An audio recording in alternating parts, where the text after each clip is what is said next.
Ngiphinde ngibingelele futhi bazalwane egameni elihle leNkosi yethu Jesu. Siyaqhubeka bazalwane. Sibuka indaba yombuso kaNkuluNkulu, Kingdom of God, nombuso wezulu, Kingdom of Heaven. Into eyodwa bazalwane leyo. Into eyodwa. Uma ukhuluma ngegama elithi kingdom, umbuso, uma ulichaza kufanele kube nombusi nababuswa.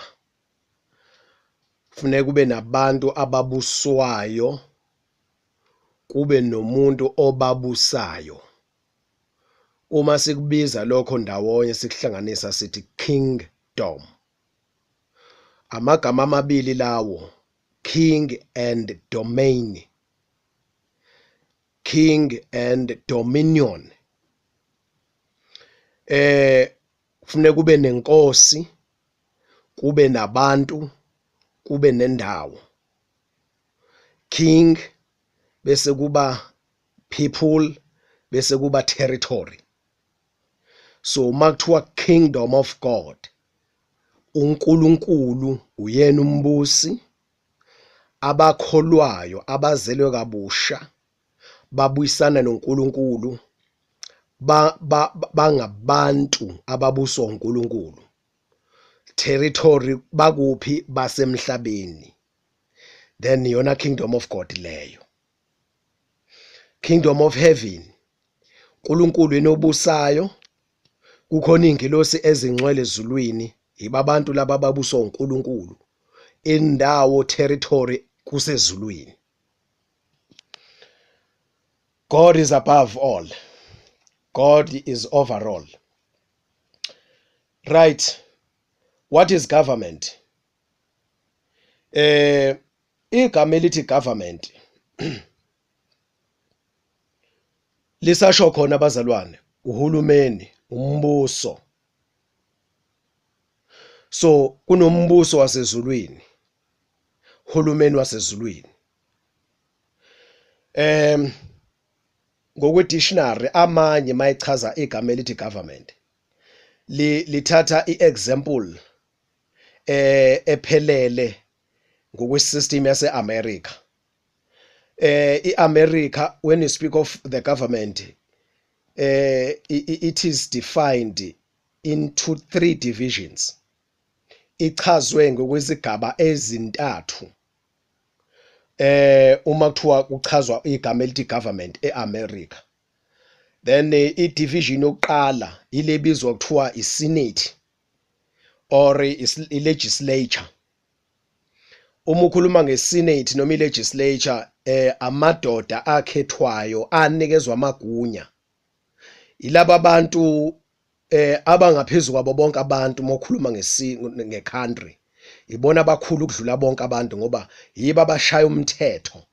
Yibo abadecide ukuthi umthetho imuphi umthetho ozobusa, ozolawula isizwe, ozolawula i-country yonke. Abantu abanamandla amakhulu lawo bazalwane. Then bese kuthi isigaba sesibili, division yesibili, kube yini? I-administration. E-America ilapho ke upresident umthola kuyona le section. Upresident kanye nama ministers. Then bese kuthi division yesithathu i-courts, ama-courts, izinkantolo. Then laba bashaya umthetho. Then bese kuthi upresident abuse i-country ngalomthetho oshawela abantu kwi-legislative noma i-senate. So ulawulwa, usebenza ngaphakathi kwemiso, phakathi kwalomthetho oshawela abantu lapha kwi-legislation. Then bese kuthi ke inkantolo, if ever kunama issues ngomthetho oshayiwe ongagcinwa, then kunenkantolo emisiwe, kunabantu abanikezwe leyo division leyo. So ke uma wahlanisa omathathu lamakuzana lama division, that's the government. So njengoba beshaya umthetho labana, bese kuba no president ozosebenza ngaphansi kwalomthetho kanye nani neadministration yakhe. then bese kuba nenkantolo. Inkantolo abantu abadecidayo ukuthi ke esimeni noma ecaleni noma edabeni othile ngokomthetho oshayiwe kumele isinqumo sithini. So ke ugovernment ke lowo ke ngokwesystem yaseAmerica nase-South Africa ngikholwa ukuthi isebenza kanjalo because sinasi isishamthetho lapha eCape Town. Sine administration ePitoli, sine high court ngicabanga ukuthi khona futhi eCape Town. Nengixoleleke mawuthi angibekanga kahleke. Ubasize ke mawunalo ulwazi wena ozozwa lokho ubasize abazalwane.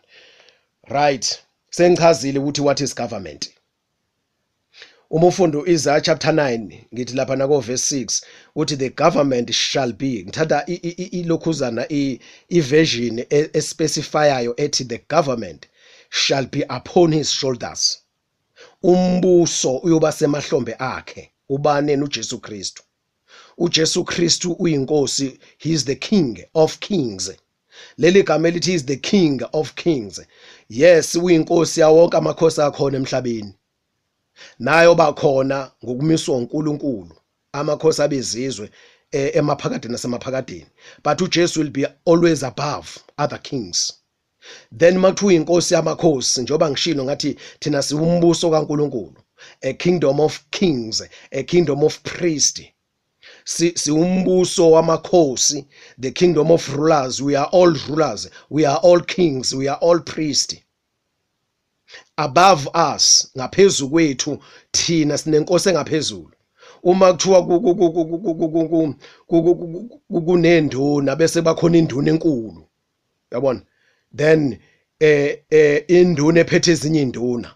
So uJesu inkosi ebiswe uNkulunkulu ephethe amanye amakhosi. Imaphi lawo makhosi? Thina. Then ngaphansi kwethu ke kuyobe sekukhona amakhosi omhlaba ayobebuswa yithi. So ke istructure sikaNkulunkulu simi kanjalo, uNkulunkulu uJesu Kristu ithina, then ngaphansi kwethu bese kuba amakhosi ayoba khona emhlabeni ngesikhathi esiyobusa ngaso ku 1000 years, ayobe khona lawo makhosi lawo ebuswa yithina. And icabinet yasezulwini iyobe ihlanganisa inkosi uJesu kanye nathi. Then umbuso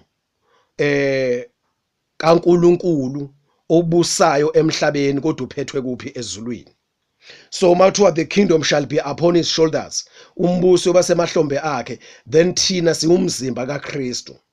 Then umzimba uqala khona emahlombe ushone phansi. Uma kuthiwa uJesu inhloko yebandla, intamo nekhanda kuhlangane ndawonye.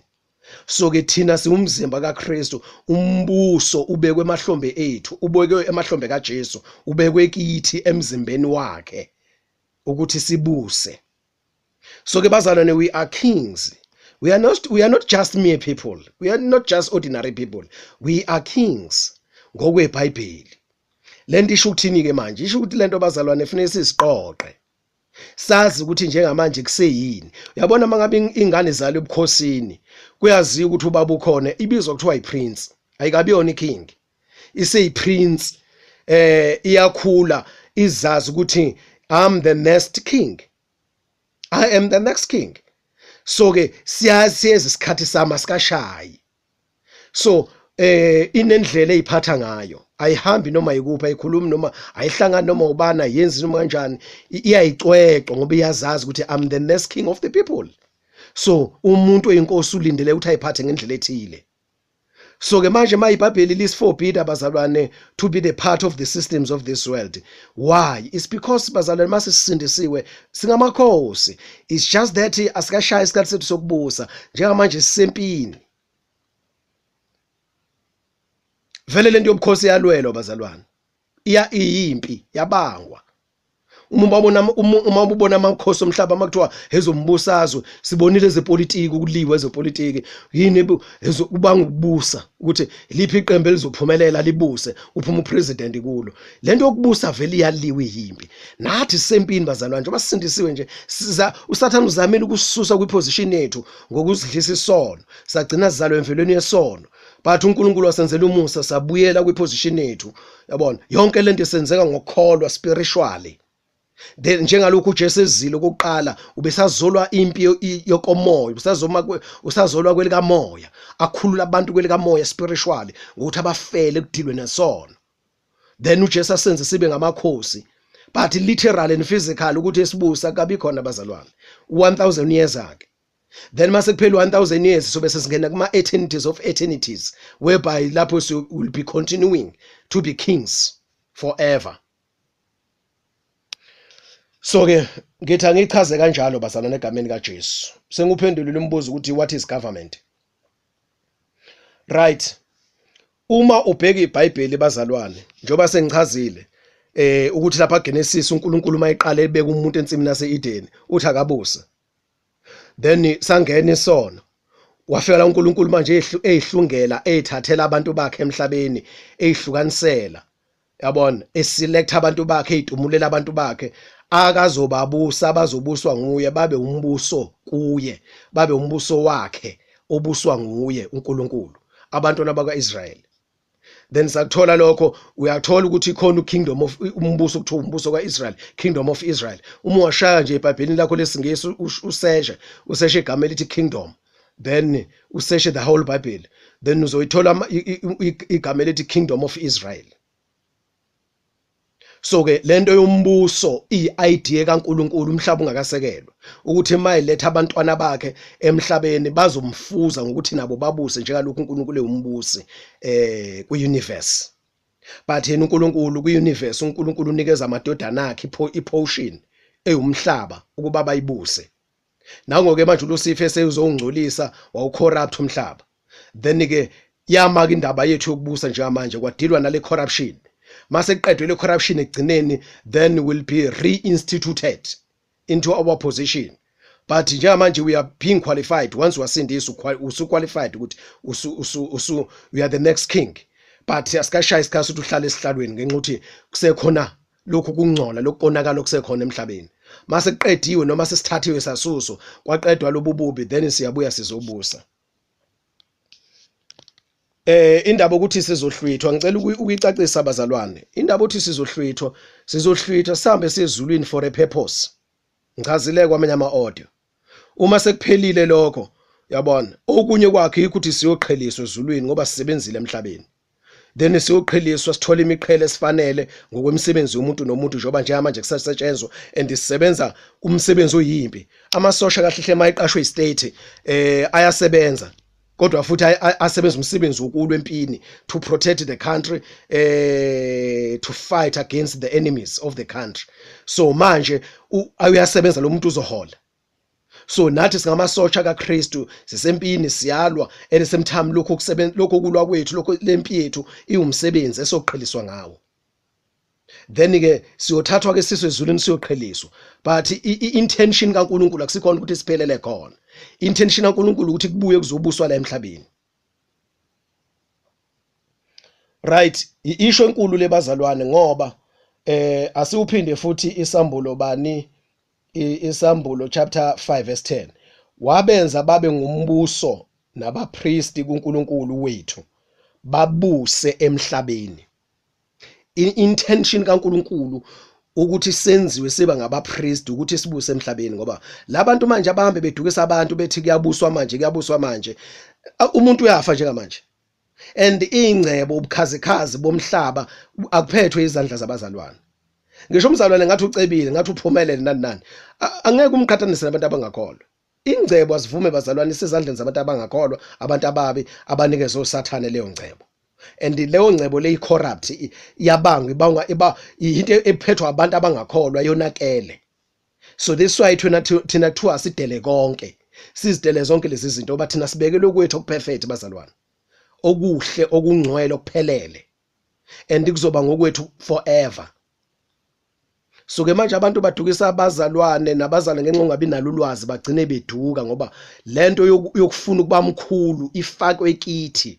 Wonke umuntu wesilisa wesifazane into ukufuna ukuba mkhulu ifakwe kithi ngoba senziwe kuba sibe ngababusi bomhlaba, sibe ngamakhosi emhlabeni. Ngathi yezwa ke manje ukuthi babuse kuphi emhlabeni. Leli gama ukuthi babuse lizwakala ngazathi present tense, isikhathi samanje. No. Isikhathi esizayo kodwa esikhulumeka ngazathi samanje. Siyabonga egameni likaJesu, amen.